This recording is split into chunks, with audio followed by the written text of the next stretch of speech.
and act professional and understand that it's life in the fishbowl as a professional athlete. Everybody's got a cell phone camera. Everybody's got something they can tweet about or whatever. And so it's really important that they are always putting their best foot forward. The other thing I always like to do is I like to quote Tony Dungy, who said, "Never put yourself or your organization in a bad light." Mm-hmm.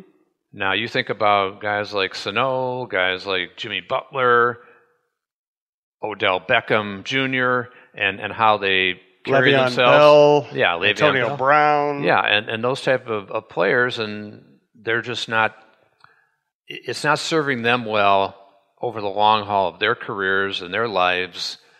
And the problem is, I think sometimes they just don't care. Mm-hmm. And I wrote this week on my sportingnews.com story about Odell Beckham and about this whole experience last weekend where he does this interview with ESPN and he throws Eli Manning under the bus. They kind of bait him with the questions and he just went right into it and said, hey, yeah, he's not real mobile and he doesn't want to throw the ball further than 20 yards downfield.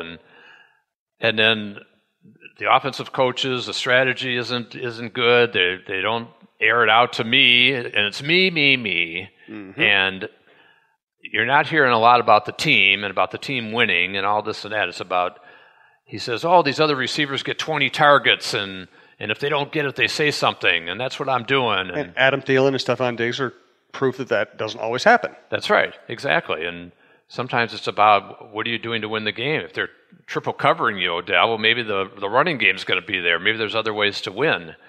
And so it's just ridiculous. The guy's such an egomaniac and selfish and self-centered. And I just wrote that I think what happened when the Giants gave him that mega deal, the $95 million extension, that it's just basically fed the monster and made him more unmanageable. Because I think that, and when I was doing big contracts with players, and I dealt with some players that I thought were selfish, and we all know who some of those guys were, but they at least kind of gave the appearance that they were team guys. They tried to be good in the locker room and be a team guy after a game and this and that. And I don't think Odell really does it. I think if he tried to do it, I think his teammates would just think, hey, you are just a me guy. You're just a selfish player. And it's just really a ridiculous situation. And as I said, I think I personally would not have signed him that extension. If I was the GM of the Giants, I would have said, I'm going to try to trade you, get a couple first-round picks before the draft, or get something of value, major value for you, because you're a great player, but I don't think you're going to get it. Maybe someday he'll get it, but it might be too late. It might be the tail end of his career. And some guys just don't get it. They don't understand that football is a team sport, and it may be the ultimate team sport. But every team sport is like that, and if you're not a team player, it's going to show, and you're not going to be respected by your teammates, by your opponents, by the public, by the media, and ultimately by sponsors and endorsements. And because I think that's Odell's bottom line, is that he wants to be out there. He wants to be visible. He wants to be a celebrity. He's got Lil Wayne sitting next to him in the interview. For what reason? Because he wants to be a celebrity. And it just is ridiculous that he did that. And then to add insult to injury, after the game in the locker room, he takes credit for the Giants having played a tough game against Carolina, and they just lost at a 63-yard field goal, and he's taking credit for getting the guys focused and getting the guys excited and more energy, which was one of his things. He said there was no energy before. Come on, Odell. It's not about you. It's not what you said that got them going.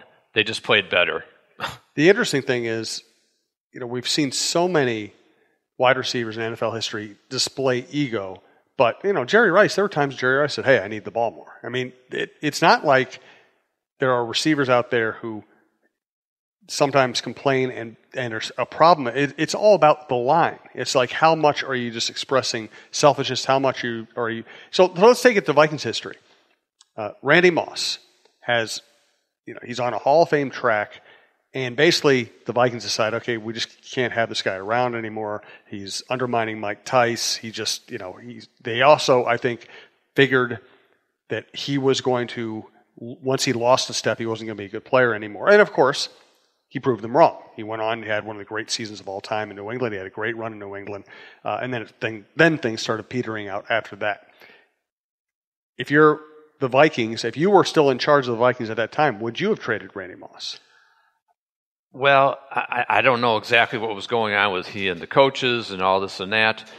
And one person told me off the record at the time, listen, we just can't run our organization with him around. He just gets in the way of everything. Yeah, and that could be the case. And if that was the case, then yeah, I would have to let him go, because it's still about the team. And if he was detrimental to the team at that point, even though he's a great player, then yeah, you try to get the most you can for it and then move on. And the problem these days with contracts is you're stuck. Mm-hmm. And so a team such as the Giants that give Odell Beckham this huge deal, and there's $41 million guaranteed at signing, well, they can't even get out of the deal for 3 years without having 16 to 24 million of dead money against their cap. So their potential out is in 2021. So they're married to him for 3 years. And I think that in those 3 years, it's going to be hellish for them, because I think he just thinks he's bigger than the team. He thinks he's untouchable because of this contract. And as long as he doesn't get suspended, now there is recourse that if he continued to criticize the coaches, criticize the players, this and that, they could conceivably suspend him for conduct detrimental to the team. But then you're losing one of your best players, right. And how's that going to play out? And now if you're having a losing season, it won't matter. So maybe that, but I'm not sure that would even get his attention, because I think he would think, what the heck, I'll give him a couple weeks of salary, I'll go down to South Beach. Mm-hmm. Right. Or go out to L.A. because I like to see the sun, is what he said. So, Odell Beckham Jr. Does not get it. And I'm not sure about Miguel Sano. Jimmy Butler, I think, has his own agenda. Yeah, Jimmy's trying to force something, whether he's doing the right. I don't think he's using the right methodology, but we all know what the game he's playing. Miguel, I know Miguel. I've been covering him since he was 16 or so, and I know people who know him. I don't think he's an evil person. Right. I don't think he's a bad guy. I just think he's incredibly immature. Right. He just doesn't control himself, and he does stupid things, and he doesn't understand that doing all the stupid, childlike things might cost him $200 million. Because if he plays to his capabilities, he would make $200 to $250 million over the course of his career. He would be a multiple-time All-Star, maybe a Hall of Famer. He could be an MVP, a true superstar. And if he doesn't get his act together, he's going to be, tending bar in the Dominican Republic, making $8 an hour. Yeah, he doesn't get it. Yeah, exactly. And I think there's that immaturity too with Beckham. And I don't think there's immaturity with Jimmy Butler. Jimmy Butler has an agenda. He knows what he's worked very hard to get here. Right. He's a very hard-working player. He's in incredible shape. He's incredibly mentally tough. He's just being a jerk to get his way. Yeah, exactly. He's just trying to be as difficult as he possibly can be. And he's good at it. Yeah. He's good at being difficult. Right. Back to the Moss thing. Again, this is something I kind of covered the process. I always said I understood why they traded Randy Moss. I understood, and I thought 2 high, first-round draft picks and a serviceable linebacker, Napoleon Harris, that didn't have to be a disaster. It was a disaster because they drafted Troy Williamson at number 7 and Erasmus James at number 18. Troy Williamson couldn't catch. He's a wide receiver, couldn't catch. Erasmus James was a defensive end who really didn't like football. He had some ability. He was a good player at Wisconsin. He didn't want to play football. So, and we can all do this with any draft. I know it's cherry picking. But let's say they use the 7th and the 18th picks in that draft to take DeMarcus Ware and Aaron Rodgers. Pretty good deal. Pretty good trade. Yeah. Randy Moss for DeMarcus Ware and Aaron Rodgers. Yeah, that would have worked out very nice. Yes, they could have done that, and they didn't. They just had they had a bad draft after trading Moss, and that's why they look so bad about that. Once again, check out whitebearlakesuperstore.com. Again, if you to support our sponsors is to support our network as we continue to grow. Go to bitesquad.com or download the Bite Squad app. Use the promo code TalkNorth, one word. TalkNorth will get your first delivery free. Hey, Jim, have you figured out yet why the Eagles went for 2 when they were down 20-12? And no, it doesn't make any sense to me. Did anybody ever ask Doug Peterson? It was just kind of crazy. Yeah, I don't think they asked. He didn't give an answer that made any sense. I think he didn't know what the score was. I think he messed up. I really think he messed up. Yeah. And that's one thing I always say about modern day football. It's so complex. There's so many things the head coach has to be aware of. I think they all need to have a bench coach just standing there, keeping track of timeouts, situations, replay situations, score, the 2-point conversion chart. I think they need another person to do that because there's so many great coaches. There are so many great program coaches who will screw up on the sideline. Yeah, I think you're definitely right, and a lot of teams do have that, and a lot of teams are just better at game management too. So that's a good thing when you figure it out that way, but. The other interesting aspect of the Eagles and watching them play 3 years in a row now, because they also beat the Vikings very badly 2 years ago when the Vikings brought that 5-0 start. It's really interesting that Doug Peterson, with a backup quarterback, destroyed the Vikings defense and destroyed the the Belichick defense in the Super Bowl.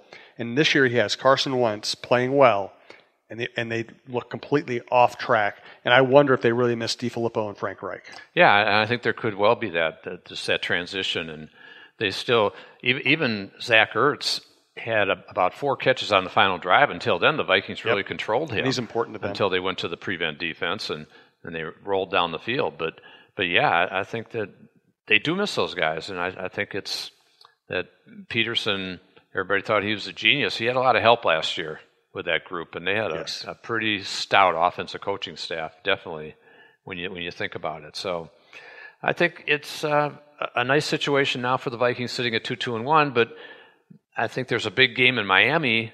First of all, the big game here for the Vikings against the Cardinals, they need to take care of business at home, and especially with 3 of the next 4 at home.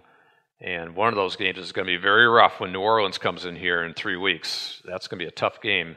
The Saints look very good. Drew Brees is and I can't wait. That's one of those games I can't wait to cover. I just love watching teams like the Saints. Yeah, that is going to be a track meet, exciting game.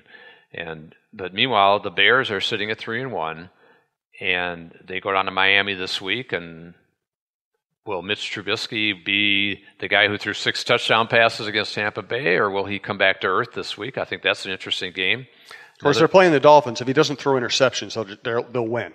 Yeah, Miami got off to a 3-0 start, but they didn't really play anybody. Last week. And last couple of weeks, and New England took them apart, and in Cincinnati. So I think that's going to be for the Bears. I would expect them to find a way to win that game, but if they don't, then so much the better for the Vikings. But I think the game of the week in the NFL is certainly the Kansas City going to New England on Sunday night, and that's going to be quite the chess match to see young Patrick Mahomes going against Bill Belichick's defense and that explosive Kansas City offense, and then Brady against the Kansas City defense that rose up last week and had a lot of success too in their game. So that will be a fun game to watch. I'm looking forward to that game. The NFL is just killing it this year. I mean, I'm very willing to criticize the NFL on a lot of fronts, and I have done that. Roger Goodell hiding head injuries. I think the league has been, really pretty, what's the best word? Borderline criminal in some ways, in their dealings. But I got to give them credit when they get it right. The league is a blast this year. It's so much fun. And I know fans don't like seeing flags on the ground all the time for quarterback hits, but I like seeing quarterbacks healthy. So I understand that even when they miss a call, it doesn't bother me. But the product right now, Jeff, the product is fantastic. Yeah, it is. And I think it's going to continue to be an exciting season with a lot of interesting teams to watch. And the Bears, unfortunately for the Vikings, are, I think, going to be a factor with that defense. Yeah. And Khalil Mack, the gift from John Gruden, And they can run the ball, and one of their additions that I think is really underrated is Allen Robinson. They have that deep threat again, so you can't just stack the line. That's right. Taylor Gabriel's a good receiver, so they finally got some weapons there. And Kansas City's fun to watch. And the Rams are so much fun to watch. Yeah, the Rams. And finally, Patrick Mahomes threw a couple interceptions.